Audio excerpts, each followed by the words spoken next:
வெளியே ஒருத்தர் படை டைட்டில் படிக்கும்போது வணக்கம் பனையூர் அப்படின்றாருயோ, அரசியல் பண்ணாது யாரு பனையூரில் இல்லைங்க, சுழிச்சு இருக்குதுங்க அப்படின்னாரு.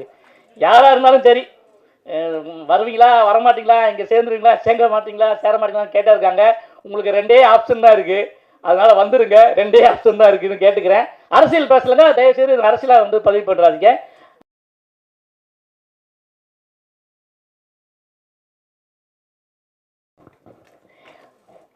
பத்திரிகை மற்றும் ஊடக கேமரா பத்திரிகையாளர் சங்கம் நண்பர்கள் அனைவருக்கும் என்னுடைய அன்பான வணக்கத்தை தெரிவித்துக்கிறேன்.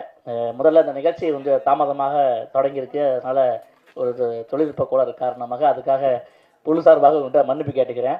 இப்போ ஒருத்தர் வரலன்னு சொன்னால் அவருக்காக இவர் வாங்கிக்குவார் அப்படின்ற மாதிரி தான் இப்போ நடந்தது. இந்த படத்தில் நான் கதாநாயகன் கிடையாது, நானும் ஒரு கேரக்டர் பண்ணியிருக்கேன். மெயினாக எல்லாருமே அவங்க பங்கு சிறப்பாக பண்ணியிருக்காங்க. அந்த மாதிரி நண்பன் கரு துரைராஜ் அவர்கள் வந்து என்னுடைய ரூம்மேட்டு. 26 வருஷத்துக்கு முன்னாடி 99களில் நாங்கள்லாம் ஃபோட்டோ எடுத்துக்கிட்டு ஒவ்வொரு கம்பெனியாக ஏறி இறங்கியிருக்கிற டைம். ஒரு கட்டத்தில் நாங்களாம் தாக்கு பிடிச்சி அப்படி பண்ணிட்டோம். அவரும் அப்படியே ட்ரை பண்ணிட்டு அப்படியே போயிட்டு நிறைய பிஸ்னஸ்லாம் பண்ணிவிட்டு அதுக்கப்புறம் ரொம்ப நாள் கழித்து வந்து நண்பா இப்படி ஒரு படம் பண்ண போகிறோம் அப்படின்னு சொல்லி ஆரம்பித்ததான் அந்த படம்.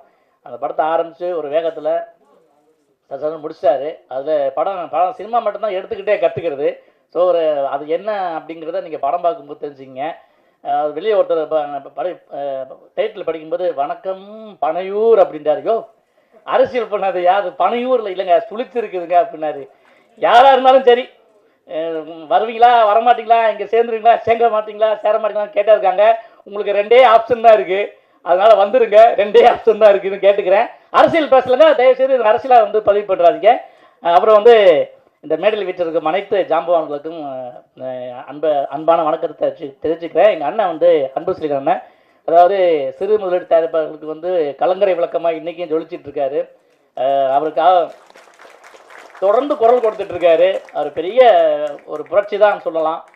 இன்னும் நிறைய பேருக்கு வந்து அவருக்கு வேலை வாய்ப்புகள் அது இதுன்னு சொல்லி நிறைய விஷயங்கள் பண்ணிகிட்ருக்காரு. அவருக்கு என்னுடைய சார்பாக நன்றி தெரிவிச்சுக்கிறேன்.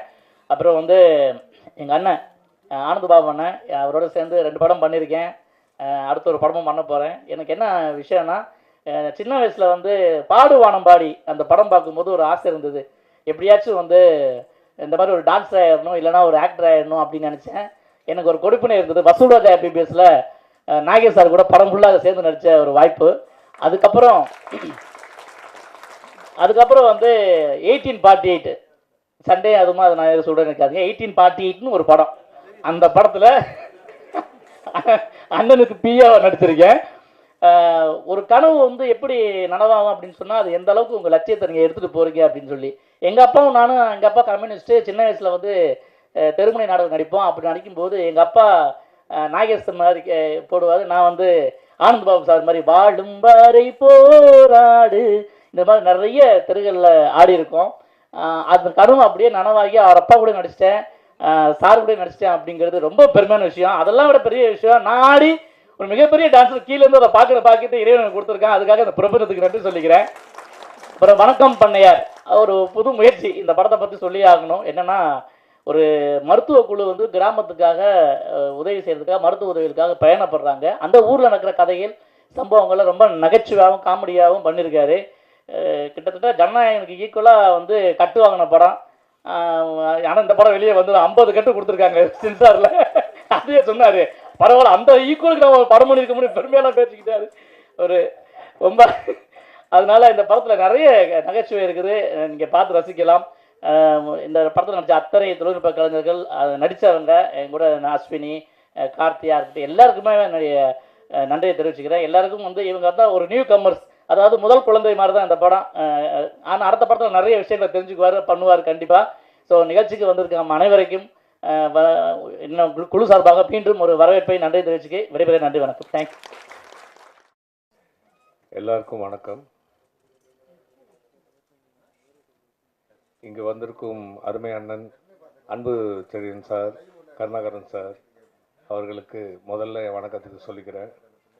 அப்புறம் அறிமுகமான இந்த ஆடியோ ஃபங்க்ஷனுக்கு இன்வைட் பண்ணி அறிமுகமான நம்ம அருமை சார் துரைராஜ் சார், அவருக்கு என்னுடைய மனமார்ந்த வாழ்த்துக்களை தெரிவிச்சுக்கிறேன்.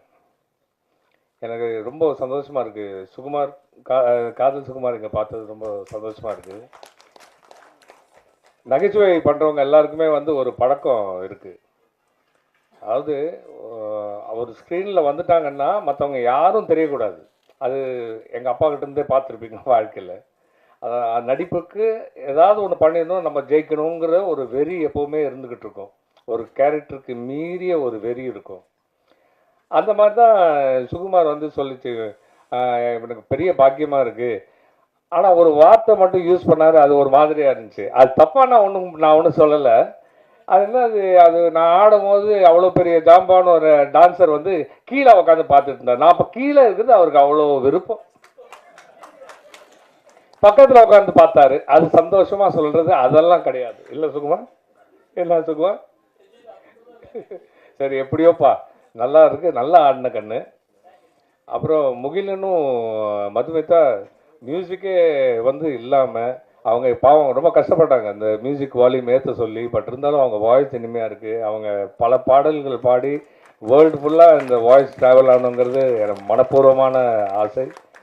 எடிட்டர் வந்து கார்த்திக் வந்து அருமையாக எடிட் பண்ணியிருக்காரு. அவர் கொடுத்த இதை வச்சு அவர் எடிட் பண்ணியிருக்காரு. பட்டு இந்த எடுக்கக்கூடிய படங்களும் இன்னும் கொஞ்சம் ஃபர்தராக இன்னும் நல்லா எடிட்டிங் பண்ணணும். எடிட்டிங் தான் வந்து ஒரு முதுகெலும்பே ஒரு படத்துக்குங்கிறது எனக்கு தெரியும். அதனால் அவருக்கு மனமார்ந்த என் வாழ்த்து தெரிவிச்சுக்கிறேன். அண்டு கேமராமேன் அஃப்கோர்ஸ் எஸ், அவங்க இல்லாமல் ஒரு அழகு காட்ட முடியாது, எதுவும் பண்ண முடியாது. ஸோ கேமராமேனுக்கும் என் வாழ்த்துக்கள். So Yasin bhai, all the best to you Yasin bhai. And வந்திருக்கும் நடிகர்கள் ஜெய், முக்கியமாக சொல்லணுன்னா இந்த ப்ரோக்ராமுக்கு வந்து கூடயே இருந்து ஒரு ப்ரொடியூசர்கிட்ட உட்காருங்க ஜெய் ப்ளீஸ். இந்த ப்ரோக்ராம்கிட்ட துரை சார் கூட இருந்து எல்லாத்தையும் நடத்தி இது பண்ண ஜெய்க்கு எனது மனமார்ந்த வாழ்த்துக்கள். இங்கே ஆங்கர் பண்ண உங்கள் பேர் சொல்லுவேன்.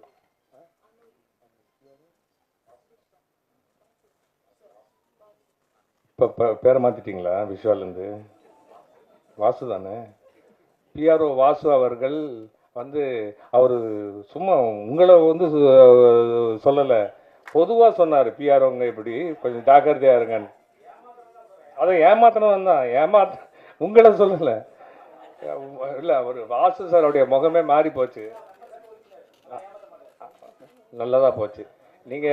நீங்கள் வந்து கரெக்டாக இருந்தால் தான் மீடியா வந்து கரெக்டாக இருக்கும். மீடியா கரெக்டாக இருந்தால் எல்லாருக்கும் கரெக்டாக இருக்கும். மீடியாவை காக்க வைக்கிறது யாருடைய நோக்கமும் கிடையாது. ஸோ வந்திருக்கும் யூடியூப் அவர்களுக்கும் மீடியா எல்லாருக்கும் எனது வாழ்த்துக்கள். இந்த படத்துக்கு உறுதுணையாக எங்கள் அப்பா சொன்ன மாதிரி ஒரு கட்டடம் கட்டும் போது சாரம் எவ்வளோ முக்கியமோ அதே மாதிரி மீடியா நீங்கள் வந்து ஒரு சாரமாக நின்று இந்த படத்துடைய வெற்றிக்கு ஒரு பெரிய ஒரு சாரமாக இருந்து இந்த படத்தை வெற்றி அடைய செய்ய நான் வேண்டி இங்கேருந்து விடைபெற்றுக் கொள்கிறேன். நன்றி, வணக்கம்.